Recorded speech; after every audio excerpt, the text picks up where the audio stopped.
ഒരു ബ്രേക്കപ്പും കാര്യങ്ങളൊക്കെ കഴിഞ്ഞിട്ട് വീണ്ടും പുതിയൊരാളായിട്ട് ഒന്ന് അറ്റാച്ച്ഡ് ആവാനായിട്ട് അല്ലെങ്കിൽ അവരുമായിട്ട് മിണ്ടാനും അവരുടെ കൂടെ ടൈം സ്പെൻഡ് ചെയ്യാനൊക്കെ നമുക്ക് ചിലപ്പോഴൊക്കെയും എന്താണ് ഒരു പേടിയോ അല്ലെങ്കിൽ എന്തൊക്കെയോ കാര്യങ്ങളൊക്കെ വരാറുണ്ട്. ലൈക്ക് എത്ര കണ്ട് എക്സൈറ്റിംഗ് ആണ് അല്ലെങ്കിൽ ഇൻട്രസ്റ്റിംഗ് ആയിട്ടുള്ള ഒരാളെ കണ്ടുമുട്ടിയാൽ പോലും നമ്മളുടെ ഇടയിൽ ഈ പറഞ്ഞ ഇൻസെക്യൂരിറ്റീസ് കൂടിക്കൊണ്ടിരിക്കുകയാണ് എന്നുള്ളത്. ഇനി ഇതൊന്നും വേണ്ട, അല്ലെങ്കിൽ എനിക്കിനിയും വയ്യ, ഇനി ഇതൊന്നും താങ്ങാനുള്ള ശേഷി എനിക്കില്ല എന്നൊക്കെ പറയുന്ന ഒരവസ്ഥ നമ്മുടെ ലൈഫിലേക്ക് എല്ലാവർക്കും വന്നിട്ടുണ്ട് അല്ലെങ്കിൽ വരാറുണ്ട്. ആ ഒരു പേടികൾ നമ്മളുടെ ഉള്ളിലേക്ക് വരാറുണ്ട്. ഹായ് ഹലോ, എല്ലാവർക്കും നമസ്കാരമുണ്ട്. സ്റ്റോറീസ് വിത്ത് അക്ഷയയിൽ കൂടുതൽ അക്ഷയ് പ്രകാശാണ്. അപ്പോൾ ഇന്ന് നമ്മൾ സംസാരിക്കാനായിട്ട് പോകുന്നത് ഫിയർ ഓഫ് അറ്റാച്ച്മെൻറ്റ്സിനെ കുറിച്ചിട്ടാണ്. അതിന് മുന്നേ ഞാനൊരു ഗിവ് എവേയുടെ കാര്യം കൂടി ഉണ്ട്, അത് നമുക്ക് ലാസ്റ്റ് പറയാം കേട്ടോ. അപ്പോൾ ഇന്ന് നമ്മൾ സംസാരിക്കാനായിട്ട് പോകുന്നത് ഫിയർ ഓഫ് അറ്റാച്ച്മെൻറ്റ്സിനെ കുറിച്ചിട്ടാണ്. ഞാൻ എൻ്റെ ഒരു കേസ് തന്നെ പറയാം. നിങ്ങൾക്കറിയാവുന്ന പോലെ തന്നെ കുറച്ച് ആയിട്ട് എൻ്റെ ഒരു റിലേഷൻഷിപ്പ് അത് ബ്രേക്കപ്പായി. അപ്പോൾ അതിൻ്റെ പ്രശ്നങ്ങൾ എന്നെ ഭയങ്കരമായിട്ട് അലട്ടിയിട്ടുണ്ടായിരുന്നു. എന്താ പറയുക, എൻ്റെ ഡെയിലി റൊട്ടീനെ രീതിയിൽ ബാധിക്കുന്ന രീതിയിൽ ഞാൻ ഭയങ്കരമായിട്ട് അറ്റാച്ച്ഡ് ആയിരുന്നു ആളായിട്ട്. അപ്പോൾ അതിൻ്റെ രീതിയിൽ ആ ഒരു പ്രശ്നങ്ങളും കാര്യങ്ങളൊക്കെ എൻ്റെ ലൈഫിൽ ഇപ്പോൾ ഓരോ കൺഫ്യൂസ് സിറ്റുവേഷൻസും കാര്യങ്ങളൊക്കെ ഉണ്ടാക്കിയിട്ടുണ്ട്. അതുകൊണ്ട് തന്നെ ഞാൻ എൻ്റെ അടുത്തേക്ക് സംസാരിക്കാനായിട്ട് വരുന്ന ആളുകളുടെ അടുത്ത് ഞാൻ അത്ര അറ്റാച്ച്ഡ് ആകാതിരിക്കാനായിട്ട് ശ്രദ്ധിക്കുന്ന ഒരു ടൈപ്പ് കൂടിയാണ് എന്ന് പറയാം. റീസൺ ഭയങ്കര സിമ്പിളാണ്. നമ്മൾ ഒരിക്കലും ഇനി ഒരു ബ്രേക്കപ്പ് അല്ലെങ്കിൽ ഇനി വീണ്ടും നമ്മളുടെ ലൈഫിലേക്ക് ഇത്തരം സങ്കടങ്ങൾ ഇനി ഒരിക്കലും ആഗ്രഹിക്കുന്നില്ല എന്നുള്ളത്.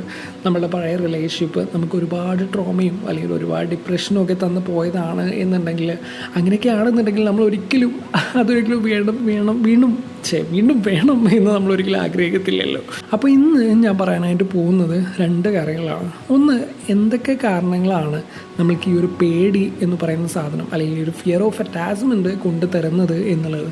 ആൻഡ് സെക്കൻഡ് എന്ന് പറയുന്നത്, ഇനിയൊരു റിലേഷൻഷിപ്പിന് സ്കോപ്പ് ഉണ്ട് എന്ന് തോന്നുകയാണ് അല്ലെങ്കിൽ നമുക്കത് എപ്പോഴാണ് നമ്മളതൊരു റിലേഷൻഷിപ്പിന് റെഡിയായി എന്ന് തോന്നുന്നത്.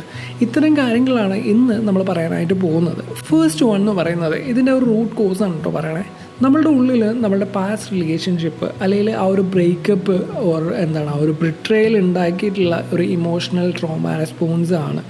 എത്ര തന്നെ ചെറിയ റിലേഷൻഷിപ്പാണ് അല്ലെങ്കിൽ അത്ര പോണ്ടൊന്നും ഉണ്ടായിരുന്നില്ല അല്ലെങ്കിൽ കുറച്ച് കാലം മാത്രമേ ഉണ്ടായിരുന്നുള്ളൂ ആ റിലേഷൻഷിപ്പ് എന്നൊക്കെ പറഞ്ഞു കഴിഞ്ഞാൽ പോലും ചില മനുഷ്യർ അല്ലെങ്കിൽ അവരുടെ കൂടെ നമ്മൾ ഉണ്ടായിരുന്ന കുറേ മൊമെൻറ്റ്സ് എല്ലാം നമ്മളുടെ ഇപ്പോഴത്തെ ലൈഫിനെ ഭയങ്കരമായിട്ട് എഫക്റ്റ് ചെയ്യാറുണ്ട്.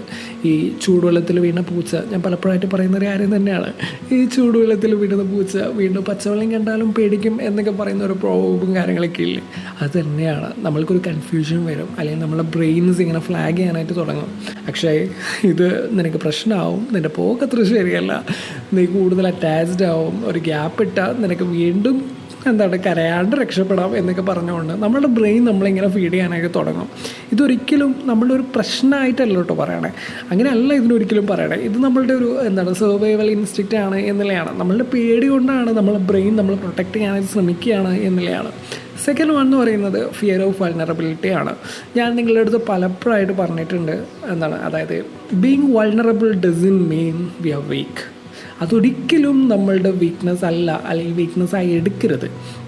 നമ്മളുടെ ഏറ്റവും ബെസ്റ്റായിട്ടുള്ള ഹ്യൂമൻ ആക്റ്റാണ് വൾനറബിൾ ആകുക എന്നുള്ളത്. നമ്മളുടെ ട്രൂ സെൽഫാണത്. അത് നമ്മൾ കാണിക്കുക എന്നുള്ളതാണ്. അത് നമ്മുടെ പാർട്ട്ണർ എന്തായാലും അറിഞ്ഞിരിക്കണം, നമ്മുടെ ക്ലോസ് വൺസ് എന്തായാലും അറിഞ്ഞിരിക്കണം എന്നുള്ളതാണ്. അതിൻ്റെ കറേജ് എല്ലാവർക്കും കിട്ടണം എന്നില്ല എന്നുള്ളതും വേറൊരു ഫാക്റ്റാണ്. ഒരു റിലേഷൻഷിപ്പ് ഉണ്ടാകുന്ന സമയത്ത് നമുക്ക് കുറേ വോൾസ് നമ്മൾ തന്നെ ഉണ്ടാക്കിയെടുക്കും. നമ്മൾ കുറേ ബൗണ്ടറീസും കാര്യങ്ങളൊക്കെ വെക്കും. ഇനി ആരും നമ്മളെ ഹേർട്ട് ചെയ്യാനായിട്ട് പാടില്ല എന്നുള്ള രീതിയിലൊക്കെ നമ്മളുടെ ഉള്ളിലുള്ള ഇമോഷൻസും കാര്യങ്ങളൊക്കെ പുറത്ത് കാണിക്കാതെ നിൽക്കും. ആദ്യത്തെ ആൾ നമ്മളുടെ എല്ലാ പ്രശ്നങ്ങളും അറിയായിരുന്നു, ഇനി ഇവരും കൂടി അറിയണ്ടല്ലോ എന്നുള്ള രീതിയിൽ പുതിയ ആൾക്കാർ വരുന്ന സമയത്ത് അവരോട് നമ്മൾ നിൽക്കും. നെക്സ്റ്റ് എന്ന് പറയുന്നത് ഫിയർ ഓഫ് ലൂസിങ് അവർ സെൽഫാണ്. അതായത് നമ്മളൊരു റിലേഷൻഷിപ്പിലാകുന്ന സമയത്ത് നമ്മൾ എന്ത് തന്നെ ആയാലും നമ്മളുടെ കുറേ കാര്യങ്ങൾ നമ്മൾ കോംപ്രമൈസ് ചെയ്തിട്ടുണ്ടാവും. അത് ഹെൽത്തി ആയിട്ടുണ്ടാവാം അല്ലെങ്കിൽ നമ്മളെ തന്നെ ഇല്ലാണ്ടാക്കിയിട്ടുള്ള കുറേ കാര്യങ്ങളൊക്കെ ഉണ്ടാവാം.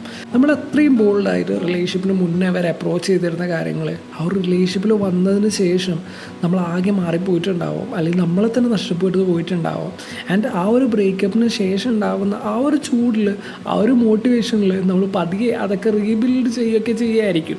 നമ്മളെ തന്നെ കണ്ടെത്താനൊക്കെ ആയിട്ട് ശ്രമിക്കുകയായിരിക്കും, അല്ലെങ്കിൽ അതിനൊക്കെ തുടങ്ങിയായിരിക്കും. അപ്പോൾ സ്വാഭാവികമായിട്ടും ആ ഒരു ജേണിയുടെ ഇൻ ബിറ്റ്വീൻ മറ്റൊരാൾ കടന്നു വരുന്നത് നമ്മളുടെ ഇടയിൽ വീണ്ടും ഒരു കൺഫ്യൂഷൻ അല്ലെങ്കിൽ ആ ഒരു കൺഫ്യൂസ് സ്റ്റേജിലേക്ക് നമ്മൾ എത്തിക്കാനുള്ള സാധ്യത ഭയങ്കര കൂടുതലാണ് എന്നുള്ളതാണ്.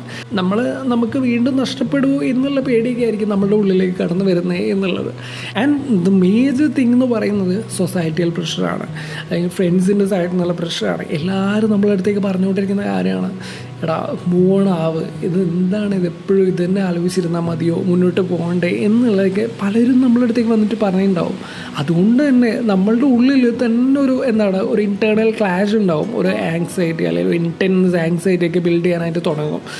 ഒരു റഷ് ഉണ്ടാവാനായിട്ട് തുടങ്ങും. നമുക്ക് വീണ്ടും വീണ്ടും നമ്മളോട് തന്നെ പറയും, എടാ പെട്ടെന്ന് ഒരാൾ അറ്റാച്ച്ഡ് ആയേക്കാം, അപ്പോൾ ശരിയാകും, ഇവർ പറയുന്ന പോലെ അതായിരിക്കും ബെറ്റർ എന്നുള്ള കാര്യങ്ങളൊക്കെ നമ്മളെ മൈൻഡിലേക്ക് വരും. അപ്പോൾ നമ്മളെ ഇൻറ്റേർണൽ ക്ലാഷ് ഉണ്ടാവും നമ്മളുടെ ഇടയിൽ ഉള്ളിൽ തന്നെ.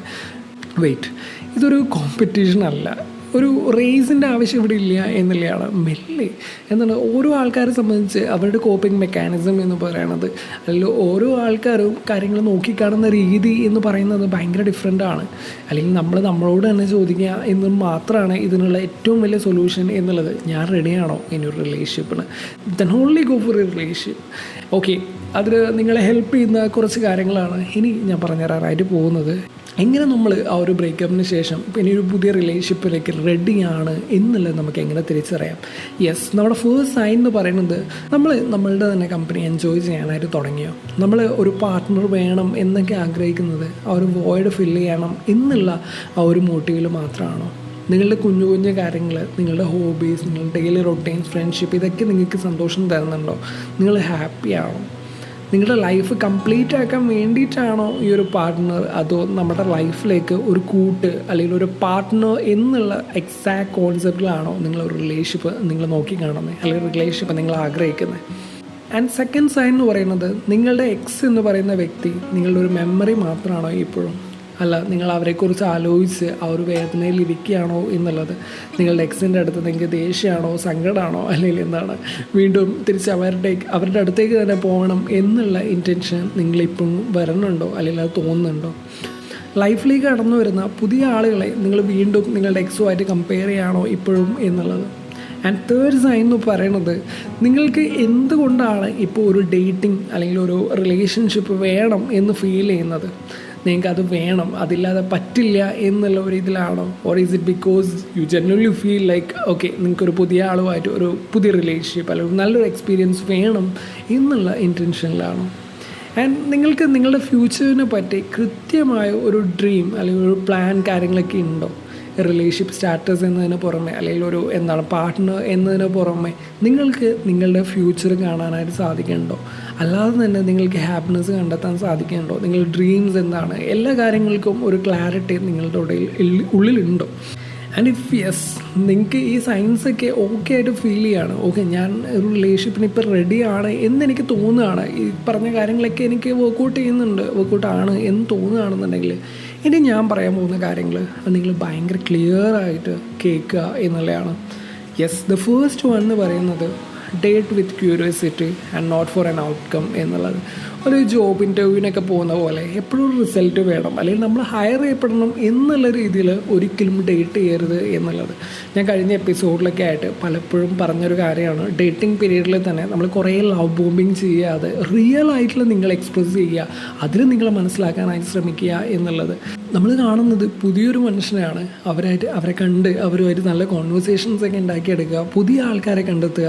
ഈ ഒരു പ്രഷർ ഇങ്ങനെ പെട്ടെന്ന് തന്നെ സെറ്റ് ആവണം എന്നുള്ള ആ ഒരു ധൃതിയും കാര്യങ്ങളൊക്കെ ഇതിലെടുക്കാതിരിക്കുക എന്നുള്ളത്, നോ ഈച്ച് അത് എന്നുള്ളത്.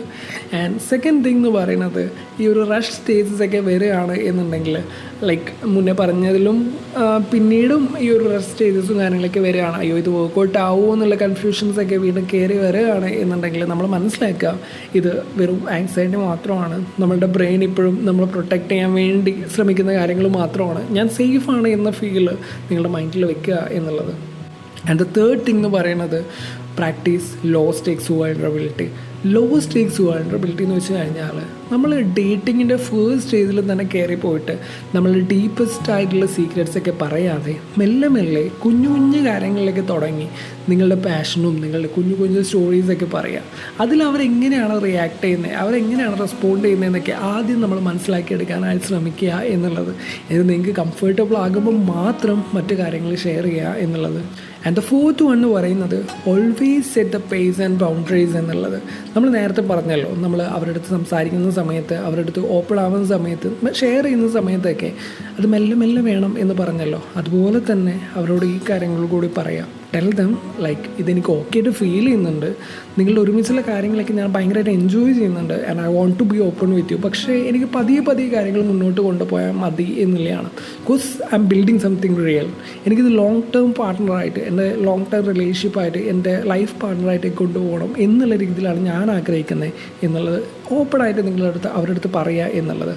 And if the respect it then he or she is A keeper. അല്ല, അവർ ഓരോ കാര്യങ്ങൾക്കായിട്ട് വീണ്ടും റഷ് ചെയ്യുകയാണ്, അല്ലെങ്കിൽ പെട്ടെന്നെല്ലാം വേണം എന്നുള്ള രീതിയിലൊക്കെ എടുക്കുകയാണ് എന്നുണ്ടെങ്കിൽ it's A red flag. Just keep it in mind. Okay, so and the last അല്ലെങ്കിൽ ഏറ്റവും ഇമ്പോർട്ടൻ്റ് ആയിട്ടുള്ള കാര്യം എന്ന് പറയുന്നത് always keep your anchor your self.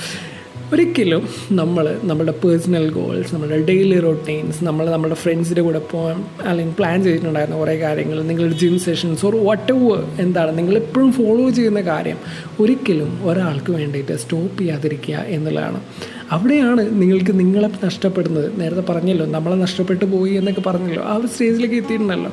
അതൊന്നും ഒരിക്കലും നഷ്ടപ്പെടുത്താതിരിക്കുക, അല്ലെങ്കിൽ അതൊന്നും വേറൊരാൾക്ക് വേണ്ടി ത്യജിക്കാതിരിക്കുക എന്നുള്ളത്. അതുകൊണ്ട് തന്നെ നമ്മളെപ്പോഴും നമ്മുടെ ലൈഫ് നമ്മളുടെ കയ്യിൽ തന്നെ ആവാനായിട്ട് എപ്പോഴും ശ്രദ്ധിക്കുക എന്നുള്ളത്. ഞാൻ അവസാനിപ്പിക്കുകയാണ്. ഈ ഒരു കാര്യങ്ങളൊക്കെ നിങ്ങളുടെ മൈൻഡിലേക്ക് എപ്പോഴും വെക്കുക. നമ്മൾ സംസാരിച്ച പോലെ ബ്രേക്കപ്പിന് ശേഷം ഉണ്ടാകുന്ന ഒരു ഫിയർ എന്ന് പറയുന്നത് അത് ഭയങ്കര നോർമലാണ്. ആൻഡ് അത് നമ്മളുടെ ബ്രെയിൻ നമ്മളെ തന്നെ പ്രൊട്ടക്റ്റ് ചെയ്യാനായിട്ട് ചെയ്യുന്ന ഒരു കാര്യം മാത്രമാണ്. ആൻഡ് ഇനി ഒരു റിലേഷൻഷിപ്പിൽ റെഡിയാണോ എന്നുള്ള ചോദ്യം അതൊരിക്കലും ഒരു ബ്രേക്കപ്പ് കഴിഞ്ഞിട്ട് ഒരു 3 മാസമായി അല്ലെങ്കിൽ 1 വർഷമായി എന്നതുകൊണ്ടല്ല, അത് നമ്മളുടെ ഉള്ളിൽ നമ്മളോട് തന്നെ ചോദിക്കേണ്ട ഒരു കാര്യമാണ് എന്നുള്ളതാണ്. ആൻഡ് അതിന് നേരത്തെ പറഞ്ഞ കാര്യങ്ങളൊക്കെ നമുക്ക് ആലോചിച്ച് നോക്കിയാൽ നിങ്ങൾക്ക് മനസ്സിലാവും എന്നുള്ളത്. അപ്പോൾ എല്ലാവരും നല്ലൊരു റിലേഷൻഷിപ്പിലേക്ക് എത്തട്ടെ. നല്ലൊരു ഹെൽത്തി ആയിട്ടുള്ള ലൈഫ് നിങ്ങൾക്ക് എല്ലാവർക്കും ഉണ്ടാവട്ടെ, എനിക്കും ഉണ്ടാവട്ടെ. അപ്പോൾ നേരത്തെ പറഞ്ഞ ഗിവ് അവേയുടെ കാര്യം നമ്മൾ സ്റ്റാർട്ട് ചെയ്യുമ്പോൾ പറഞ്ഞിട്ടുണ്ടായിരുന്നല്ലോ. അതായത് നമ്മളിപ്പോൾ സ്റ്റാർട്ട് ചെയ്തിട്ട് ഏകദേശം 3 വർഷമാവാനായിട്ട് പോവുകയാണ്. ആൻഡ് 7 സീസൺ 70+ എപ്പിസോഡ്സൊക്കെ ആയി, ഒരുപാട് അച്ചീവ്മെൻറ്റ്സ്, ഒരുപാട് കാര്യങ്ങൾ കിട്ടി. ആൻഡ് അതിനൊക്കെ റീസൺ എന്ന് പറയുന്നത്, ഞാനിപ്പോൾ ഒരു എപ്പിസോഡ് ഇടുന്ന സമയത്ത് ഞാൻ എപ്പോഴും മടി കൂടുതലുള്ള ഒരാളാണ് ഞാൻ. അപ്പോൾ എനിക്ക് എപ്പിസോഡ് ഇടാനായിട്ട് ഭയങ്കര മടിയാണ്. ലൈക്ക് എനിക്ക് ആഗ്രഹങ്ങളൊക്കെ ഉണ്ട്, പക്ഷേ എപ്പോഴും എപ്പിസോഡ് പോകണം, കൺസിസ്റ്റൻ്റ് ആവണം എന്നുള്ളതൊക്കെ. പക്ഷേ എൻ്റെ മൈൻഡ് എനിക്ക് തോന്നുന്ന സമയത്ത് ചെയ്യത്തുള്ളൂ. അപ്പോൾ എന്നെ ചെയ്യാൻ ഭയങ്കരമായിട്ട് മോട്ടിവേറ്റ് ചെയ്യുന്നത് നിങ്ങളുടെ മെസ്സേജസാണ്, എന്നെ സപ്പോർട്ട് ചെയ്യുന്ന നിങ്ങളാണ്. അപ്പോൾ നിങ്ങൾക്ക് വേണ്ടിയിട്ട് സ്പോട്ടിഫൈ, നിങ്ങൾ കേട്ടുകൊണ്ടിരിക്കുന്നത് സ്പോട്ടിഫൈയിലാണല്ലോ. അപ്പോൾ സ്പോട്ടിഫൈയുടെ ഒരു പ്രീമിയം സബ്സ്ക്രിപ്ഷൻ ഒരു 5 പേർക്ക് കൊടുക്കാനായിട്ട് ആഗ്രഹിക്കുകയാണ്. അപ്പോൾ സ്റ്റോറീസ് വിത്ത് അക്ഷയ് എന്ന് പറഞ്ഞാൽ നമ്മുടെ ഇൻസ്റ്റാഗ്രാം പേജിൽ, അല്ലെങ്കിൽ അക്ഷയ് സ്റ്റോറി ഇട്ടുള്ള 2 പേജിലുണ്ട്, കൊളാബ് പോസ്റ്റ് ആയിരുന്നു അത്. അപ്പോൾ അതിൽ പോയി കഴിഞ്ഞാൽ ലാസ്റ്റ് പോസ്റ്റ് റീസെൻ്റായിട്ട് കിടക്കുന്ന ഒരു പോസ്റ്റ് ഉണ്ട്. അപ്പോൾ അതിൽ കമൻറ്റ് ചെയ്യുക എന്നുള്ളതാണ് ഓപ്ഷൻ, അല്ലെങ്കിൽ ഇൻസ്ട്രക്ഷൻസ് പറയുന്നത്. അപ്പോൾ അതിൽ കമൻറ്റ് ചെയ്യുന്ന 5 പേർക്ക് ഒരു സ്പോട്ടിഫൈ പ്രീമിയം സബ്സ്ക്രിപ്ഷൻ 1 വർഷത്തേക്ക് കിട്ടുകയാണ് 5 ആൾക്ക്. ഓക്കെ, സോ ഇതൊക്കെയുള്ളൂ പറയാനായിട്ട്. അപ്പോൾ എല്ലാവർക്കും നേരത്തെ പറഞ്ഞ പോലെ തന്നെ നല്ലൊരു റിലേഷൻഷിപ്പ് ഉണ്ടാവട്ടെ, നല്ലൊരു ലൈഫ് ഉണ്ടാവട്ടെ. കേട്ടുകൊണ്ടിരിക്കുന്നത് സ്റ്റോറീസ് വിത്ത് അക്ഷയാണ്, കൂടുതൽ അക്ഷയ് പ്രകാശാണ്. അപ്പോൾ പുതിയൊരു എപ്പിസോഡിൽ പുതിയൊരു വിശേഷങ്ങളും കാര്യങ്ങളൊക്കെ ആയിട്ട് വീണ്ടും കാണാം. ടാറ്റാ, ബൈ.